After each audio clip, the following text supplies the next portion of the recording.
Hello friends, இன்னைக்கு நம்ம பார்க்க போறது ஜாப்பனியன் மிஸ்ட்ரீஸ்னா trapped on a dating sim season 1 episode 1 தான் இன்னைக்குள்ள வீடியோல பார்க்க போறோம். இந்த அனிமே என்னோட லெஜெண்டரி லிஸ்ட்ல இருக்கிறதுனால கதை ரொம்பவே சூப்பரா தான் இருக்கும். இசகாய், மேஜிக், சைஃபை, லவ் இது எல்லாமே கலந்துதான் இந்த அனிமே இருக்கும். நம்ம வேர்ல்டுல இருக்கிற மாதிரி இல்லாம இந்த அனிமேல காமிக்கிற வேர்ல்டு வந்துட்டு கொஞ்சம் டிஃப்ரெண்டாவும் கொஞ்சம் குழப்பமாவும் இருக்கும். அண்ட் இதுல நிறைய டீடைல்ஸ் இருக்கிறதுனால நீங்க கேர்ஃபுல்லா வாட்ச் பண்ணீங்க அப்படின்னா தான் உங்களுக்கு கதை புரியும். சோ பொறுமையா வாட்ச் பண்ணுங்க. சரி வாங்க நம்ம பலபலன்னு பேசாம இன்னைக்குள்ள கதைக்குள்ள போக ஆரம்பிக்கலாம். இன்னைக்கு நம்ம பார்க்க போறது draft on a dating sim season 1 episode 1.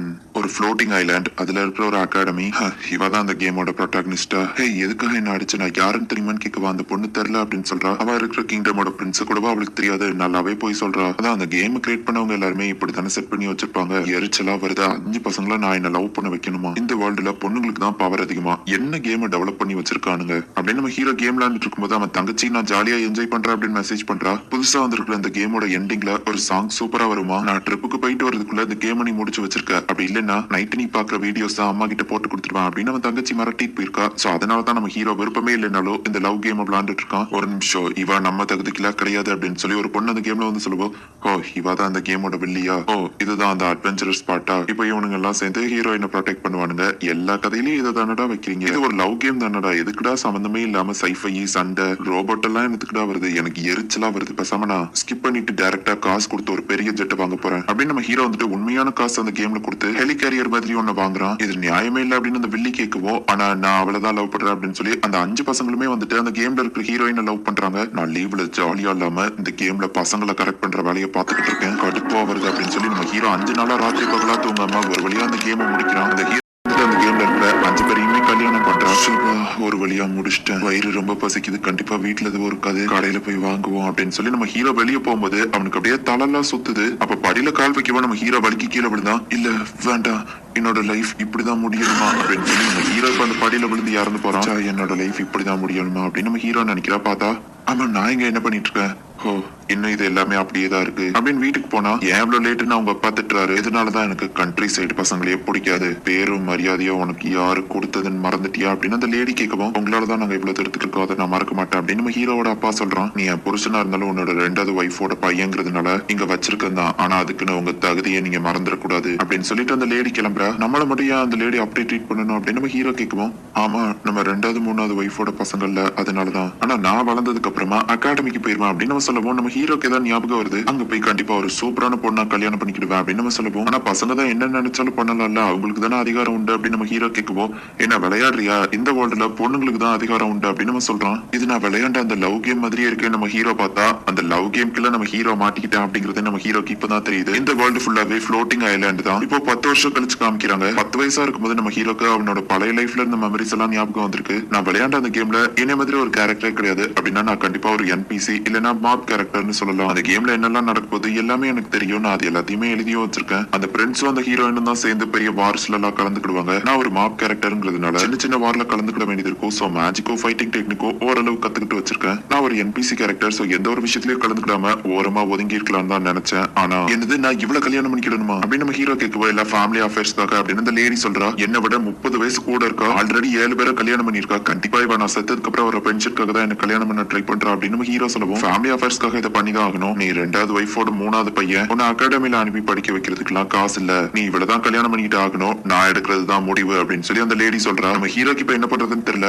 20 வயசு தாண்டிட்டுனா உன்னை எந்த பொண்ணும் கல்யாணம் பண்ண மாட்டா, சோல்ஜரா உன்னை போருக்கு அனுப்பணும்னு நான் நினைச்சா கூட என்னால அனுப்ப முடியும் அப்படின்னு அந்த லேடி யோசிக்கிறா. இவ என்ன சாவடிக்க பிளான் போட்டுட்டா, எனக்கு இந்த வேர்ல்டு பத்தி எல்லாமே தெரியும் அப்படின்னு நம்ம ஹீரோ யோசிக்கும் போதுதான் அவன் காசு கொடுத்து வாங்கின அந்த பிளேன் ஞாபகம் வருது. உங்களுக்கு தேவை காசு அவ்வளவுதானே, அதை நான் தரேன் அப்படின்னு நம்ம ஹீரோ சொல்றான். நல்ல வேளை அந்த லேடி என்னைய கல்யாணம் பண்ணிக்கிட்டணும்னு சொல்லல அப்படின்னு அவங்க அப்பா ஹாப்பி ஆகுறாரு. அப்பா உங்களால எனக்கு ஒரு ஹெல்ப் பண்ண முடியுமா அப்படின்னு நம்ம ஹீரோ அவங்க அப்பா கிட்ட இப்போ ஒரு போட்டை வாங்கிட்டு அந்த பிளேன் இருக்கிற லொகேஷனுக்கு போறான். இந்த வேர்ல்டோட நியூ கேலண்டர் படி அந்த கேமோட ப்ரோட்டாகனிஸ்டான அந்த ஹீரோயின் வந்துட்டு நம்ம ஹீரோ ஏஜ்ல தான் இருக்கா. அண்ட் இந்த வருஷம் தான் அவ அகாடமிலயும் ஜாயின் பண்ண போறா. அங்க அந்த பிரின்சஸ மீட் பண்ணி வார் வந்ததுக்கு அப்புறமா தான் அவ அந்த ஷிப் எடுக்கிறதுக்காக வருவா. அதுக்கு முன்னாடி நான் அதை எடுத்துட்டு எதுவும் தப்பாகாது அப்படின்னு நம்ம ஹீரோ போய்கிட்டு இருக்கான். அப்ப திடீர்னு ஒரு மான்ஸ்டர் மீன் ஒண்ணு நம்ம ஹீரோவை அட்டாக் பண்ண வருது. நம்ம ஹீரோ மேஜிக்கல் புல்லட்டை வச்சு அதை அட்டாக் பண்ணி ஈஸியா கொண்டுதான். எனக்கு கரெக்டா ஞாபகம் இருந்துச்சுன்னா அது கிட்டத்தட்ட இந்த இடத்துல தான் வரும்னு நினைக்கிறேன் அப்படின்னு நம்ம ஹீரோ பார்த்தா அது அவனுக்கு மேலதான் இருக்கு. அந்த இடத்துக்கு போறதுக்கான போர்ட்டல் இதுதான் அப்படின்னு நம்ம ஹீரோ அந்த ஷிப்பை கீழே இருக்கணும். அவனை ஷிப்பை அப்படியே அடிச்சு அது மேல பக்கம் தூக்கி விடுது. நம்ம ஹீரோ அங்க இருக்கிற புயல்ல மாட்டிக்கிறான். அவனோட போட் எல்லாம் பிரிஞ்சு இப்ப அப்படியே நம்ம ஹீரோ மட்டும் தனியா பறந்து போறான். கண் முழிச்சு பார்த்தா இவன் வர வேண்டிய அந்த ஐலாண்டுக்கு வந்துட்டான். பார்த்தா அந்த இடத்துல ஒரு பாலறிஞ்ச பில்டிங் ஒண்ணு இருக்கிறது நம்ம ஹீரோ பாக்குறான். நான் கேம்ல பார்த்தா அதே இடம் தான் இது, கரெக்டா தான் வந்துட்டு இருக்கேன் அப்படின்னு சொல்லி நம்ம ஹீரோ இப்ப போறான். கேம்ல பார்த்த டிசைன் பில்டிங் எல்லாமே கரெக்டா பக்காவா அப்படியே இருக்கு. கன்ஃபார்ம் இது அந்த கேமே தான். இது ஒரு செக்யூரிட்டி ரோபோட். இதை எப்படி தோக்கடிக்கிறதுன்னு எனக்கு தெரியும். நம்ம ஹீரோ வந்து எலக்ட்ரிக்கல் புல்லட்டை வச்சு அதை அட்டாக் பண்ணுவோம். அந்த ரோபோட் கீழே விழுந்துருது. கேம்ல இருந்த மாதிரியே ஒரு இன்ச் கூட மரமே இல்ல அப்படியே தான் இருக்கு. ஆனா ஒரு லவ் கேம்ல எதுக்கு இந்த மாதிரி எல்லாம் கிரியேட் பண்ணாங்கன்னு தான் எனக்கு தெரியல. இதுதான் அந்த கீ கார்டுன்னு நினைக்கிறேன். விளையாடும் போது கேம்ல பார்த்ததுக்கும் டைரக்டா நேர்ல பாக்குறதுக்கும் சூப்பரா தான் இருக்கு. என்னோட சிஸ்டருக்காக அந்த கேம் விளையாண்டப்போ இந்த பிளேனை தான் நான் காசு கொடுத்து வாங்கியிருந்தேன். இது வேற லெவல்ல இருக்கு. எஸ், இந்த இடம் ரொம்பவே சூப்பரா இருக்கு. சைஃபைனா இப்படிதான் இருக்கணும். சரி, இந்த இடம் தான் நினைக்கிறேன் அப்படின்னு சொல்லி நம்ம ஹீரோ அவனோட வெப்பனை ரெடியா எடுத்து வச்சுட்டே உள்ள போயிட்டு இருக்கான். வெளியால் ஒருத்தன் உள்ள வந்திருக்கான் அப்படின்னு ஒரு ரோபோட் நம்ம ஹீரோ கிட்ட வருது. எலக்ட்ரிக் புல்லட்டை வச்சு நம்ம ஹீரோ அதை அட்டாக் பண்ணாலுமே அதுக்கு எதுவும் வரல.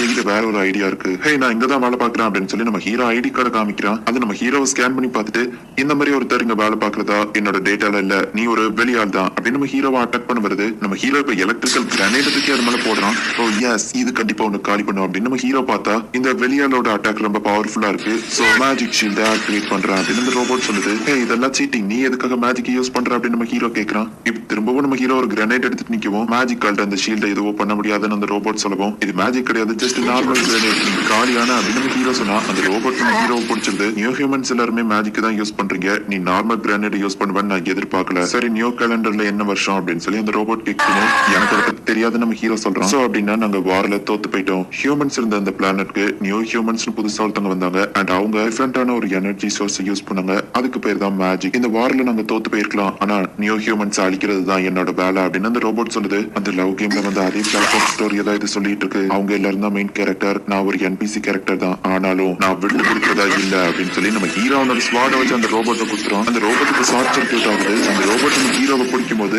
நம்ம ஹீரோக்கு அடிப்பட்டு அவன் மேல இருந்து ரத்தமா வருது. நீங்க என்ன அடையிறதுக்காக தானே இதெல்லாம் பண்றீங்க அப்படின்னு அந்த ரோபோட் கேக்குது. இப்ப நம்ம ஹீரோ போயிட்டு ஒரு இடத்துல கையை வைக்கவும் நம்ம ஹீரோவை ஸ்கேன் பண்ணிட்டு நீங்க தான் இதுக்கப்புறம் என்னோட மாஸ்டர், உங்க உடம்புல new human and volt human ரெண்டு பேரோட ட்ரேஸுமே இருக்குது அப்படின்னு அந்த ரோபோட் சொல்லுது. இதுவும் அந்த கேம்ல வந்தது, நீ இப்ப எனக்கு சொந்தம் அப்படின்னு நம்ம ஹீரோ சொல்றான். எனக்கு ஏதாச்சும் நேம் இருக்கா மாஸ்டர் அப்படின்னு அந்த ரோபோட் கேக்குது. அந்த கேம்ல உன்னோட பேர் லூக்சியான் தான் நினைக்கிறேன் அப்படின்னு நம்ம ஹீரோ சொல்லவோ, லூக்சியான், எனக்கு இந்த நேம் பிடிச்சிருக்கு அப்படின்னு அந்த ரோபோட் சொல்லுது. போன ஜென்மத்துல இந்த முட்டாள்தனமான லவ் கேம் விளையாண்டு கடைசியில அங்க செத்து போயிட்டேன். என்னோட ரியல் வேர்ல்ட்ல நான் செத்த மாதிரியே இந்த இடத்துல யூஸ் ஆக போறேனா? ஆமா, ரியல் வேர்ல்டு. என்னோட சிஸ்டர் அங்க என்ன பண்ணிட்டு இருக்காளோ? போன தடவையும் மொக்கையா செத்துட்டேன், இந்த தடவையும் மொக்கையா செத்துட்டேன், அடுத்த ஜென்மமாச்சு நல்லபடியா இருக்கணும் அப்படின்னு நம்ம ஹீரோ கீழே விழுறான். மாஸ்டருக்கு எமர்ஜென்சி, மெடிக்கல் கேப்சூல்ல வைக்கணும் அப்படின்னு இந்த ரோபோட் சொல்லுது. ஒழுங்கா கல்யாணம் மட்டும் பண்ணிட்டு இருந்திருக்கலாம், அட்வென்ச்சர்ன்ற பேர்ல போய் செத்து போயிட்டான் அப்படின்னு அந்த லேடி சொல்லவும், அவன் செத்துதான் போயிருக்கான், நம்மளால சொல்ல முடியாதுன்னு அவங்க அப்பா சொல்றாரு. 3 மாசம் ஆகிய திரும்ப வரலன்னா செத்து தானே போயிருப்பான் அப்படின்னு அந்த லேடி சொல்றா. வெளியே ஒரு சவுண்ட் கேக்கு, பார்த்தா நம்ம ஹீரோ வந்திருக்கான். அந்த லேடி இதை பார்த்து ஷாக் ஆகுறா. நம்ம ஹீரோ ஒரு புதையிலேயே எடுத்துட்டு வந்திருக்கான். இதுதான் உங்களோட ஃபேமிலியா மாஸ்டர் அப்படின்னு சொல்லி லூக்சியான் கேக்குது. ஆமா அப்படின்னு நம்ம ஹீரோ சொல்றான். அந்த லேடி சனக்கடுப்பு ஆகுறா. நம்ம ஹீரோ வில்லத்தனமா சிரிக்கிறான். சோ அந்த லேடி காமிச்ச பொண்ணு நம்ம ஹீரோ இப்ப கல்யாணம் பண்ணல அண்ட் நம்ம ஹீரோ அந்த அகாடமில ஜாயின் பண்றதுக்கு அவனேவோ காசு வச்சிருக்கான். அந்த லவ் கேமோட மெயின் கேரக்டர்ஸோ இந்த வருஷம் தான் இந்த அகாடமிக்கு வராங்க. அவங்க எல்லாரையும் காமிக்கிறாங்க. நான் ஒரு சாதாரண என்பிசி கேரக்டர் நம்ம ஹீரோ நினைக்கிறான். இந்த இடத்துல இந்த எபிசோட் முடியுது. டேட்டிங் சிம் அப்படிங்கிறது ஜப்பான்ல ரொம்பவே பாப்புலரான கேம். அந்த கேம் விளையாடுறது மூலியமா நம்ம பொண்ணுங்களை எப்படி கரெக்ட் பண்ணி நம்மள லவ் பண்ண வைக்கலாம் அப்படிங்கறத நம்ம தெரிஞ்சுக்கிடலாம். பட் இந்த கேம் நம்ம ஹீரோவோட தங்கச்சியோடதுங்கிறதுனால ஆம்பளைங்களை எப்படி லவ் பண்ண வைக்கலாம் அப்படிங்கிற மாதிரி தான் அந்த கேம் இருக்கும். இந்த கேம்ல பொண்ணுங்களுக்கு தான் பவர் அதிகம். சோ அதனாலதான் அந்த கேமோட ஹீரோயின் வந்துட்டு அங்க இருக்கிற 5 பிரின்சஸையுமே வந்து கல்யாணம் பண்ணிக்கிடுவா. பட் இப்போ நம்ம ஹீரோ அந்த கேம்குள்ளேயே போய் மாட்டிக்கிட்டான். நம்ம ஹீரோவோட கேரக்டர் கேமுக்கு சம்பந்தமே கிடையாது. சோ நம்ம ஹீரோ ஒரு என்பிசி கேரக்டர் தான். பட் ஆனா இந்த கேம்ல என்னெல்லாம் நடக்க போகுது அப்படிங்கறதும் நம்ம ஹீரோக்கு ஃபர்ஸ்டே தெரியும். அண்ட் எந்தெந்த இடத்துல என்னென்ன இருக்குங்கிறதும் நம்ம ஹீரோக்கு தெரியும். பட் இந்த கேம்ல நம்ம எதையோ டிஸ்டர்ப் பண்ணி சேஞ்ச் பண்ண வேணாம் அப்படிங்கறதுனால நம்ம ஹீரோ அமைதியா இருக்கான். பட் அவனுக்கு ஒரு விக்கெட்டான சிச்சுவேஷன் வந்ததுனால ஹீரோயினும் அந்த பிரின்சஸும் சேர்ந்து எடுக்க வேண்டிய ஒரு ஷிப்பை நம்ம ஹீரோ போய் எடுத்துட்டு வந்துருதான். நம்ம ஹீரோக்கு தேவையான காசு கிடைச்சிருச்சு. இப்ப அந்த அகாடமிலயும் ஜாயின் பண்ணிட்டான். அண்ட் மெயின் கேரக்டர்ஸும் இந்த வருஷம் தான் அந்த அகாடமிக்கு வராங்க. என்ன நடக்க போகுது அப்படிங்கறது நெக்ஸ்ட் எபிசோட் பார்த்து தெரிஞ்சுக்கோங்க. அண்ட் உங்களுக்கு இந்த வீடியோ பிடிச்சிருந்தா அப்படின்னா லைக் பண்ணிட்டு அப்படி மறக்காம நம்ம சேனலை சப்ஸ்கிரைப் பண்ணிருங்க. தேங்க்யூ ஃபார் வாட்சிங். Bye guys. நெக்ஸ்ட் எபிசோட்ல